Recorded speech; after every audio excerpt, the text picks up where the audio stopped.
So let's go over the Unit 15 post-lesson assessment on the youth course at this point. So this was about tax filing services, an introduction to saving and investment, and ways to save. So question 1, what documents do you need before you can start doing your taxes? Typically, you're going to need a W-2 from every employer and a 1099 form from every other institution you receive money from. Once you have that information all set, you'll need the 1098 forms for the tax-deductible items. You can collect your charity contribution receipts and your business expense receipts as well for write-offs later on. What are the two most commonly used tax software? Currently, those would be TurboTax and H&R Block that can help you do your taxes. What is the time value of money?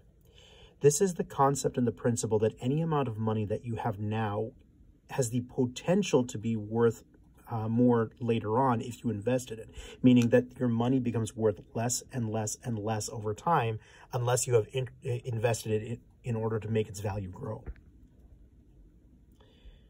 What are the features of a regular savings account? In a regular saving account, the money is highly liquid. You will get interest, but it's rather low. It can be 0.1 to 0.2% usually. There's usually a minimum opening deposit. There's a minimum of account balance in order to avoid maintenance fees. Oftentimes, there's going to be a monthly deposit requirement or a monthly service fee, and you're going to have to know exactly what those are so you don't run afoul and start depleting your bank account instead. Now, the nice thing is typically these are offered at every single local bank, so it's easier to get customer service to get assistance with your account. And it can be done both in person and online. Usually, your regular savings account is tied to your debit card.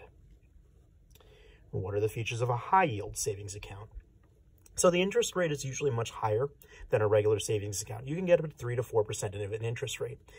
These interest rates, however, will tend to fluctuate over time, which is not always the case with a regular savings account. These types of accounts are usually done online only, and they're not tied to a debit card, so it's much less liquid. You can't withdraw the cash nearly as easily. You will get fees if you get too many withdrawals from this high-yield savings account too, typically. Similar to a regular savings account, there is usually a minimum opening deposit, a minimum account balance, a minimum deposit requirement, and or often a monthly service fee. So you have to check that and be sure so that you don't end up getting necessary from their standpoint, unnecessary from your standpoint, fees. What are the features of a certificate of deposit, also known as a CD? A CD is where you open up the account, you choose a term, and that term is an amount of time. During that amount of time, you are not able to withdraw any of your money from the CD without taking an early withdrawal fee. That early withdrawal fee can be massive too, so it's not worth it to try and early withdraw from a CD. Now, the interest rate that you get on your return is rather high and can oftentimes outstrip the high-yield savings account in terms of money accrued over time. The longer the term, usually the bigger the interest rate that you're going to get.